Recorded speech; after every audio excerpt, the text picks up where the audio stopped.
Sweet Derek, are we live? We are live, coming to you from Las Vegas, Nevada. This is the Naturals Pod. Welcome to this episode of the Naturals Pod. As always, I'm Uncle Kyle, respectfully seated next to me on the sticks, on the ones and twos, my maestro, Sweet Derek, the producer. What up, world? Today, people, the glasses are on. You already know what time it is. Let's get into a movie review. Tell them what we're talking about, Sweet Derek. Yeah, so I advised him this movie we watched on Amazon Prime and gave it to Uncle Kyle to give me his feedback, and I thought it was a banger. So we were doing Knock at the Cabin. Knock at the Cabin. When they initially advertised the movie, it was called Knock at the Cabin Door, or am I imagining that? Because I could have swore it was Knock at the Cabin Door. That might be a Mandela effect, dude, but I'm not sure, man. That definitely is a Mandela effect for sure. Because I swear to you, when I went to watch it and it just said Knock at the Cabin, and I'm like, how lazy are you, Amazon, that you couldn't put door on the end of that? Like, clearly that's the name of the movie. But I digress. So, as Sweet Derek said, he told me that he liked the movie. And I really wasn't planning on watching it. The one main reason is, and I feel like this is a problem with many movies that are coming out now, you're revealing too much shit in the trailer. You need to leave certain things a mystery. Like, I understand the point of it. You're trying to draw more people in and give them the grand idea, I suppose. But for me, I'd rather find out on my own by coming to watch your movie. I recently went and watched Oppenheimer, and also that's kind of a Christopher Nolan thing. Wouldn't you agree, Sweet Derek, that when he does trailers and such, he does not reveal a lot? Like, the cinematography and the little snippets that they give you kind of are meant to draw you in and make you want to come see it. Like, oh, what was that all about? And that's how it should be. That's part of Hollywood that's missing the mark on that. Like, a lot of these monster movies and horror films is they just show the person right away, or the thing, or the creature, and it's like the whole part of a trailer is like wondering, what does it look like, the reveal. I think going to a movie is part of the reveal. Absolutely. And they take that away in the trailers now, and I'm like, that's stupid. Like that movie 65, it's like, oh, they crash landed on an unknown planet and there's creatures around. Yeah, like that dinosaurs. immediately was a stinker, like, man. The second I started watching it, I was like, stinker. But again, to that point, ruined, yeah. Someone's not worth it. And I'll give you an example. Cloverfield. And Chris, if you're watching this, I know you are going to be shaking your head yes and laughing while I'm telling you this, but there was so much hype, and that really was... Who directed that? Was that like a J.J. Abrams movie or something? There was so much like hype towards the movie because you really knew nothing, and it just showed the chaos of the city being torn apart and them running, and it's all smash cut guerrilla style cinematography. I feel like the quality of the video was really good, though. It wasn't like on some Blair Witch Project. So the director was Matt Reeves, but it was produced by J.J. Abrams. Matt Reeves. He's done a lot of superhero movies and such. Like, he has... correct me if I'm wrong. But anyways, yeah, it was so funny. Chris and I went to the midnight premiere. That was back when movies were the jam. Like, if you played video games and you liked GameStop midnight releases, then going to midnight movie releases on, I believe it used to be on like Friday night, or I think Thursday night at midnight, you could go watch it, and that was the first screening of the show. Chris and I went. They handed out disposable cameras, and I think it was kind of to play to the theme of the movie, that this is all found footage and it isn't like shot in a traditional movie style. So, you idiots, why would you give a bunch of people who are going to a movie at midnight disposable cameras with flashes on it? So exactly what you think happened. The whole lead up, even into the trailers, people are taking flash pictures and stuff. And I got to be honest, I probably was one of those people too. But the thing that stopped it immediately was this giant Hell's Angels looking biker dude, huge man, stands up, turns around, looks at everybody and goes, the next person to flash their camera, I'm shoving it up your ass. And it got real quiet. And then someone in the back row, they waited about 2 minutes, and then they popped off another one, and the guy stood up, and that was the last one, but it was hilarious. So anyways, back to the topic at hand. Knock at the Cabin Door. So overall, I just have to say, I did enjoy the movie, and I thought it was a lot of the themes of it were very compelling. It tried to, I mean, didn't it really faintly lean into the religion thing, Derek? Like, it's not like they were quoting Bible verses and doing anything super overtly religious. It was just more of like an assumed thing when they show up and they're like, one of you has to die. I don't think it's subtle. I think it's kind of well known right away that this is a religious thing, and we have to do this to save the fate of humanity. Yeah. I don't think it's like hardcore, but it is implied greatly that yes, Yeah. this is a religious, like what you think is a cult or The trailer persons, ruined it, but- honestly. Like, Yeah, again, we just talking about it earlier. Trailers The trailers are ruined just ruining movies nowadays. But even if you go into this movie already kind of knowing it, I think it's worth a watch. absolutely. I would say it is a good watch. If you haven't seen it, you need to stop right now and go watch it and then come back and you can listen to the review and tell me if I'm right or wrong.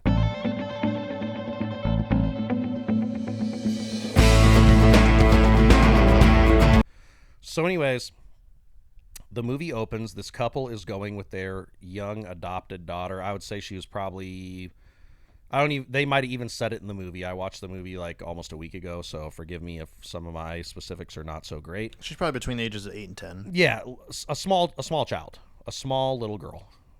They are going out to a cabin in the middle of nowhere, of course, because where else would this movie take place?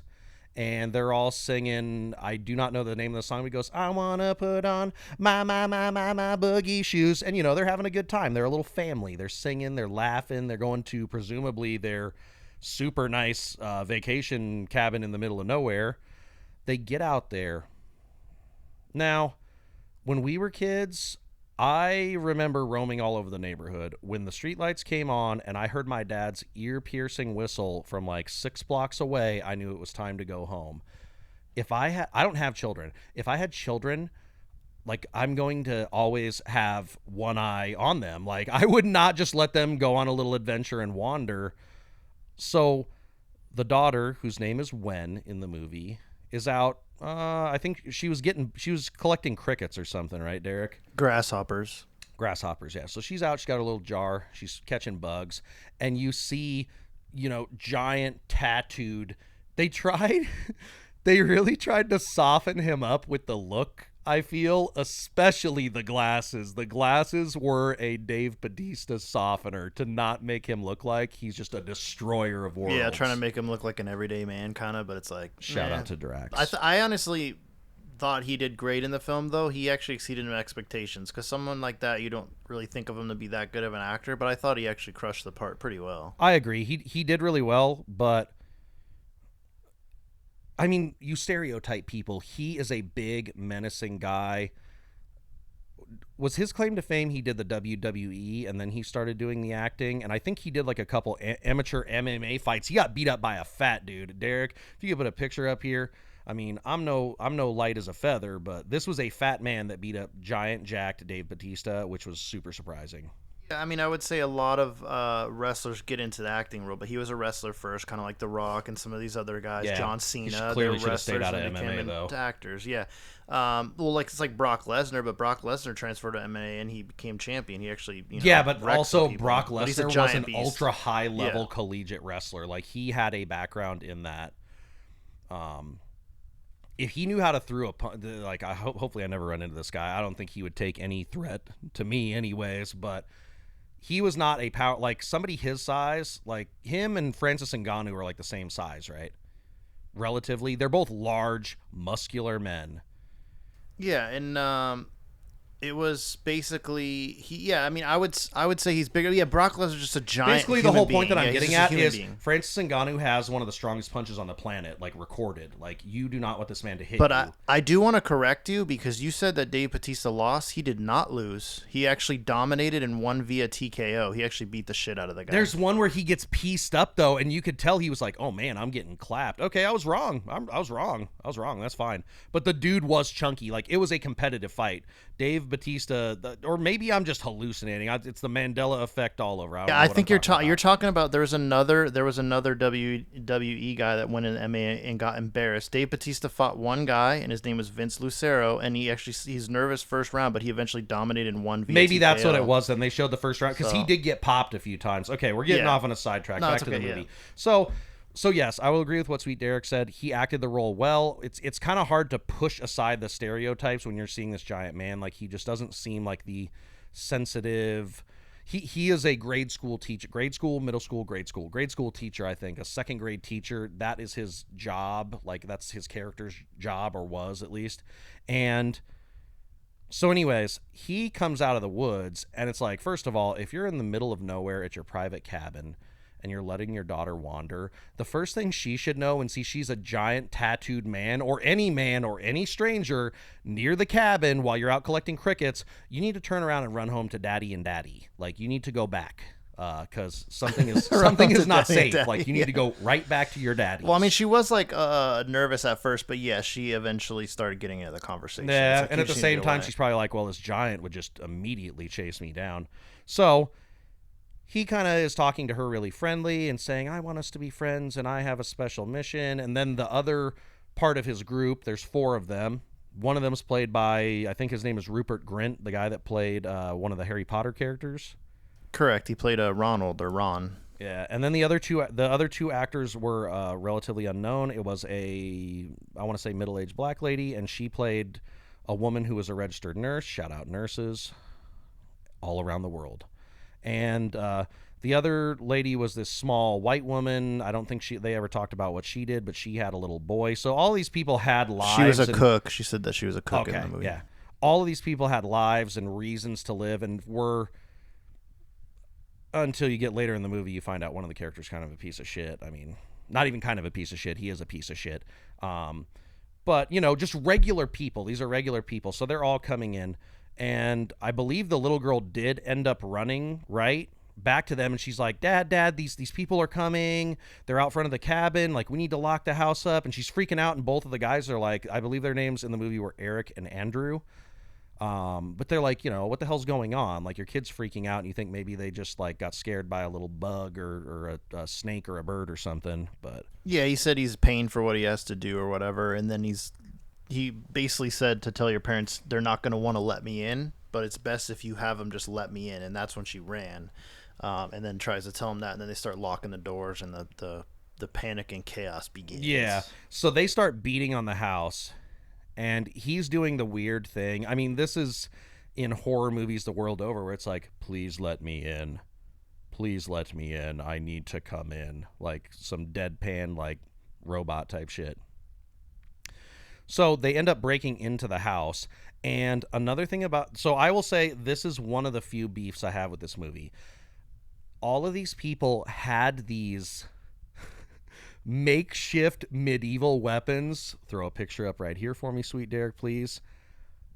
They never explained why they were using these strange weapons, how they were crafted, or what role they played in the scenario that unfolds before them. So the only comment that was made in the movie about those weapons is that it was in their visions and they were told that was the specific exact weapon they needed to use when they went to go do what they're about to do. That was the only thing they said. Weird. So they didn't say how they were made or really what they're for, other than they're in the visions, and it's like, okay. I feel like that part was stupid. I mean, I guess it plays into the whole thing that they're going for with the movie, essentially, and it is super creepy. I mean, that is definitely some horror movie type shit. Would you even consider this a horror movie or more of a suspense?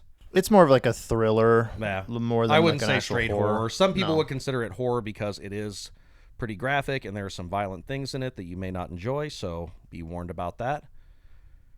So anyways, they come into the house. I believe God, can you look that up real quick? Eric and Andrew, I remember that. I believe Eric was the guy with the lighter colored hair, and I recognize the actor, but I do not know his name. And then Andrew was he had the dark hair. I think he had like a little stubble going on, and he was honestly like a little jacked himself. Yeah, it was Go Andrew. Eric and Andrew were the names of the Yeah. characters. Yeah. But Eric's the one with the lighter colored hair. Like he has a softer face. Yeah, I would say. Andrew was like the more like tough guy of Yeah. the two. Yeah. Definitely the tough guy. So essentially, these people come in and they do what I think most people do in that situation, and they tussle with them. And in the process, Eric, did they hit him on the head or did he slip and hit his head? Somehow there was a head injury with Eric, unfortunately. Yeah, so I think Right it's off the got bat. tripped with like one of the weapons, and he hit his head really hard. Yeah. And then, which is just the weirdest shit, the nurse character, what was her name, Sweet Derek? She immediately goes and tries to treat him, and then obviously Andrew is like, no, you're trying to kill my husband.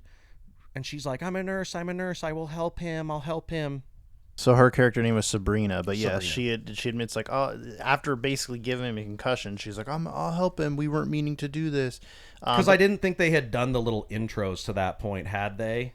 No, That was after, because they have them tied up. His head Yeah. is bandaged, and they all introduce themselves. Correct. So this is when they're just breaking in the home because the Redmond character, who is the Rupert Grint, gets into a fight with Andrew, and Andrew actually kind of beats the shit out of him. Yeah, but that is later explained.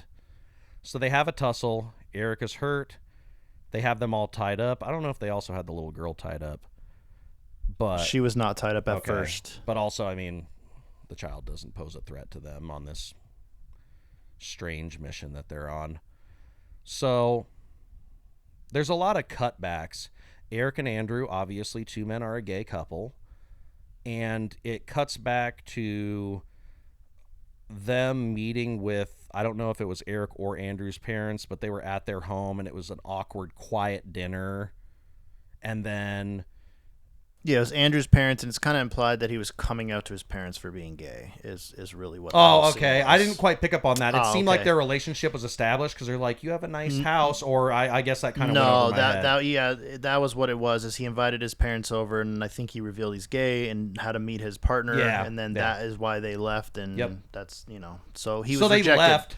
The whole and- reason, real quick though, sorry to cut you off, but the reason that implies to that, and that actually ties in later the story, is because of the character that you find out they had interaction at the bar. Correct. So it's I kinda I was moving towards Perfect, that right perfect. now, buddy. So they have that scene, and the parents leave, and Andrew's like, they only stayed for 30 minutes. And Eric, because he loves him, and he knows that I don't know if they were married at this point, his husband or boyfriend is upset, but he's like trying to play it off, and he goes, I'm gonna go call my mom, and let's just go back in the kitchen. Da da da da da.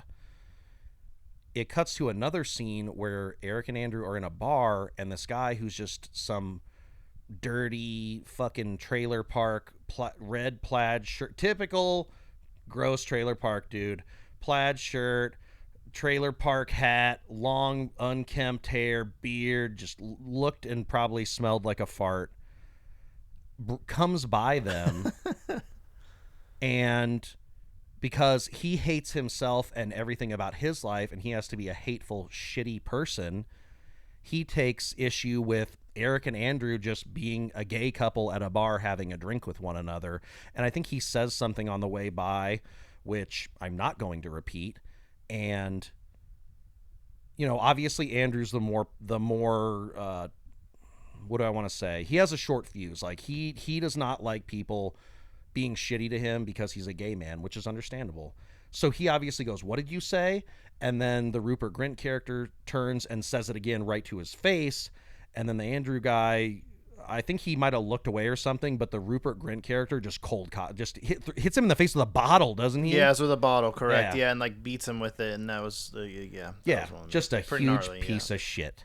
Just a huge piece of shit. So obviously, Eric and Andrew specifically has had many struggles as a gay man. And Eric is kind of, honestly, if I'm being truthful, is kind of the good yin to his yang, because he doesn't overreact to that shit.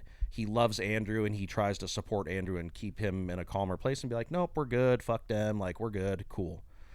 So Dave Bautista gives them the whole spiel, which is basically he waxes poetically on this, but essentially the world is going to end unless the three of them decide which one of them they're going to kill. And then, oh, by the way, you have to kill them. We cannot kill them. We are just here to make sure that you do it, or to give you the option to do it and tell you that you can or will not prevent the end of the world. Yeah, suicide not an option either. So it suicide has to be not an choosing option. someone Yeah, and then you have to killing kill. that person. So essentially, you're either killing your husband or a small, adorable child that you adopted. I believe they went to, was she Chinese? They went to China to adopt her.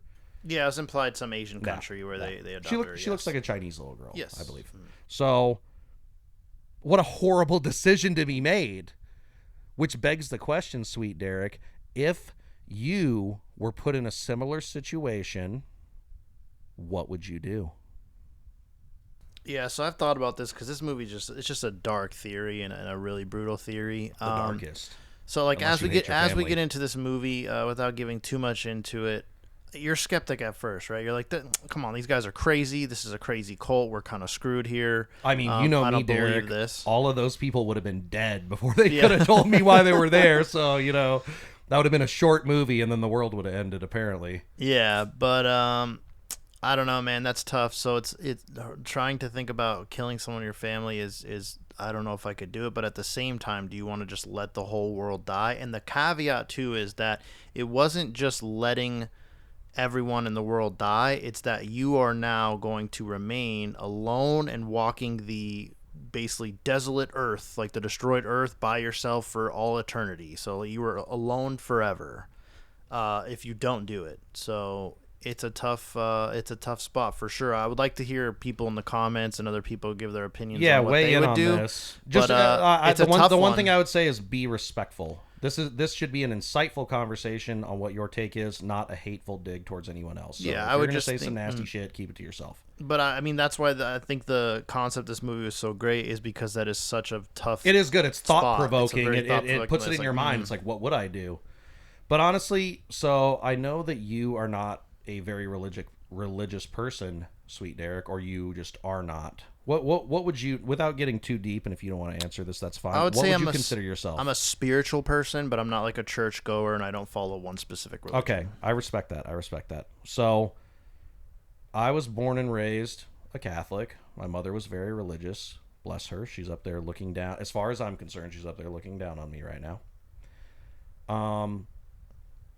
That's not the religion that I was raised in. We had some really good, me and my sister Caitlin had some really good priests when we were young, and their God was not an angry God. The God that they were showing to us or teaching us about was one that loved you, understood that you are not perfect and that you will make mistakes, and all they want is that for you to learn from them and try to be a better person. It doesn't mean you're ever going to succeed. People go a lifetime trying to do it, but the whole point is you should do your best to be a good person and to follow certain basic rules. Treat people with respect.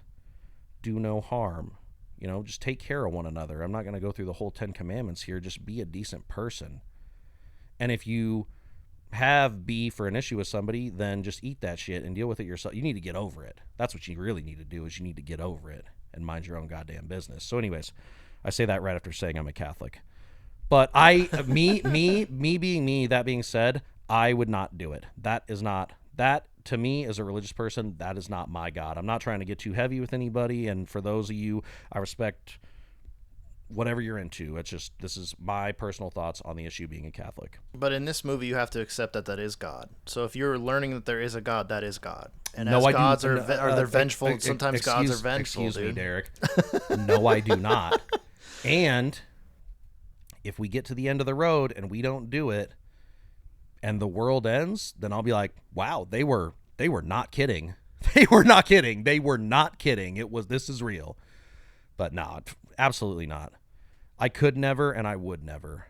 Not to my family. Not to my family, dog. Or anybody that I'm close to. Honestly, not even to a random person. I don't subscribe to that. I don't. It's just tough because it's a selfish way to look too, though. like I understand what you're saying. I'm just playing devil's advocates here. I'm not calling you selfish. I'm just saying that is the opposite side of the thing. Is you're just gonna let everybody die because you refuse to sacrifice one person for the good of many. That's what it is. Sacrificing one person for the good of many. You're Okay, just saying, so fuck we're gonna. humanity. I need to round this out so I can make my point. So we got to power through the movie because when we get to the end, that's where it's all gonna make sense as it should. So they give them this ultimatum that they have to choose who's going to die and then kill them, or the world's going to end.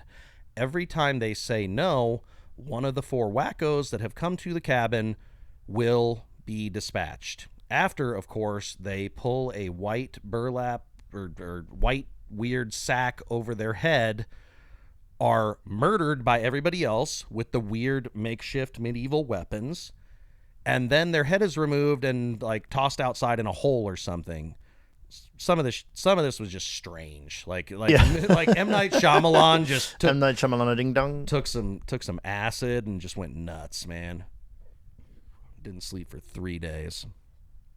So throughout this whole experience, the first one to go is the Rupert Grint character, who ends up being, surprise, surprise, the guy that beat up Andrew in the bar and is a huge piece of shit. And, you know, there's a whole revelation of Andrew recognizing him, and then he's the first one to get whacked, and it was funny. This might make me a terrible person, but this was funny. Because he was pulling the bag over his head because he knew he was about to get waxed by these other people, which why you would just let other people viciously destroy you with swords and axes and shit. Because they believe in the vision and they realize that they have to save humanity, dude. That's the other side of it, man. I don't know. I'm not a fan. So he's like, and he goes, "You look at me. You look at me," to them. And I mean, honestly, if I were Andrew, I'd be like, "Man, this is what you get, bitch." Well, knowing that he knew him and that was the same guy, yeah. Yeah. So this carries on until then there was two. It's Sabrina and, oh my God, what is Dave Bautista's character's name? Is it Vernon or Lawrence or Leonard? Leonard. Yeah. Leonard. Sabrina and Leonard are the last two. Andrew, my guy Andrew had a gun in the car. I mean, lesson to Andrew, that's why you got to keep the piece close so you have quicker access to that. But obviously it plays in the story better if he doesn't have the gun, because otherwise he probably would have just popped him when they were making their way inside in the beginning. He goes for the gun. Sabrina chases. She injures him a bit. She real quick, just to add on that, it's kind of intense. So they get them untied and they have the little girl be a distraction because they are still because they ended up getting a knife and yes. One of them was cutting the ropes and then he pretended like his hands were bound. And then when Andrew runs to the truck, she keeps screaming, "I don't want to hurt you!" And now all of a sudden she's using her stabbing device like in his side and like keeps digging it more and more, so he keeps like not getting out of the car. It's pretty gnarly. Yeah, it's very very weird and sadistic. The whole thing just so strange. So I think ultimately they end up back inside, and doesn't Andrew pop her? Yeah, because she runs in the back, and then he shoots her and kills her. Sabrina. Goodbye, Sabrina. And she was in line to die anyways, though. Another twist for M. Night. Throughout these characters dying, Leonard turns the television on and shows them that the world is just devolving into chaos. Like, I believe planes start falling out of the sky, and what was the other things that were happening? Well, that's the fun part of the movie, right? So when you're first getting in, you're like, okay, these guys are crazy, this isn't real. And he goes, all right, turn on the TV after one of them dies, and the first thing that happens is like a tidal wave or whatever, like an earthquake, and they're like, well, that could have happened because there's another earthquake, there's no way that's crazy. Then the second one that's intense is the virus. So there's a virus, people are dying. Yeah. And then the third one is where you're like, okay, this is real. Yeah, the planes are just plummeting out of the sky. And then Leonard stands in front of the TV and starts saying the exact words verbatim that the news reporter is saying, which would be impossible to know. So yeah, that's I'm sorry taking your spotlight, but that was a fun part of the movie. What a bad day to use your frequent flyer miles, though. Holy shit, that would be so terrible. But I thought that was a very cool part of the movie because you're like, oh shit, like yeah. Well, that's what I was gonna say. It was cold as fuck. So when he's the last one, he turns on the television. He turns around with his back to the TV, and he verbatim, with the anchor behind him, says word for word what he says. He's kind of proving that he's had this vision and that this is happening, and you need to do what you need to do to save the world. And I think it's at these points that they kind of realize that too. I think. No, so Andrew is still in hardcore denial mode, although, his mind is being blown, so he is actively trying to deny that it's happening. That's fair. Yeah. So he smashes the TV with a hammer or something that he picked up in the middle of Leonard essentially word for wording with the news anchor. So obviously you figure out that there's a certain rhythm to how this is going. They ask them to make a choice. Eric and Andrew say no, when obviously is probably a no. If you're a child, you're like, no, I don't want to kill anybody and or die. So every time they say no, one of the, essentially, spoiler alert, 4 horsemen of the apocalypse, which they did a weird thing with that. They were the 4 horsemen of the apocalypse, but they represented good things like healing and kind. Like Leonard was kindness because he was a 2nd grade teacher, and Sabrina was healing, and I can't remember what the other ones were. I mean, Rupert is unredeemable. I don't know. He would definitely represent a fucking plague. Yeah, I don't know. Maybe karma or something. I don't know. Maybe that's could have been. I think that's what it was. Thing, So, anyways, Leonard goes out to the back porch. They don't show him doing it. They show like a probably like bottom of the pecs down shot, and he essentially slits his throat and the blood runs down, and the sky opens up and there's lightning and stuff. So Eric is at the point where he's like, oh my God, like this is real. Like you need to. Well, and the key too, real quick, is Leonard did say you have only a few minutes after I do this to make a yes. He told him he was like, you still have a few minutes left, and then he just straight whacks himself, and that's the end of it. So they go inside. Andrew tells Wen, hey, go to your treehouse and put your headphones on, obviously because potentially something bad is going to happen. I think that was before. I think she wasn't there for the throat slicing, fortunately. And so Eric and Andrew have this really emotional conversation. Eric is obviously in the belief that this is going to be the end of the world. Andrew says we could just be together forever. Yeah, and just quick side note, the little girl is not here because they told her to run in that little tree house. Correct. So they have this big emotional conversation. Eric goes, what kind of world would that be for Wen if it's just the 3 of us just walking a desolate, cursed earth? And he is like, Andrew's obviously crying. Eric has accepted that he is going to be the one to die, which he himself is making that choice. And it cuts away. You hear a gunshot, and then Andrew goes out to the treehouse, gets Wen. They go get in the truck that Leonard, Sabrina, blah and blah, whatever their last 2 names are. Clearly, I'm really good at remembering character names. Came in. And they leave. And as they're leaving, lightning strikes a couple places around the house and lights trees on fire. The trees fall on the house, presumably where Eric's body is. I guess God was destroying the evidence in that sense. Yeah, that's exactly what it was. It's basically getting rid of the spot like it never happened. So now they're not going to get tied up to murder. Yeah. Like that, for me, there was no sunshine at the end of the rainbow on this one. So essentially, Andrew and Wen drive back to civilization.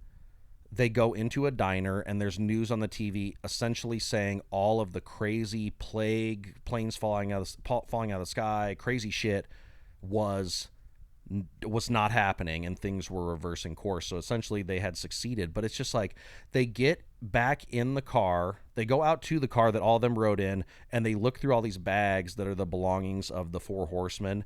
And because the whole time Andrew was like, these guys are full of shit. They're religious wackos. They're persecuting us because we're 2 gay men. Because, Andrew has had all these horrible experiences. So, of course, the first place he's going to go is these are a bunch of religious nuts who are trying to persecute us. And how could you blame him when the movie shows you the things he's experienced and how people have treated him, which is fucking terrible.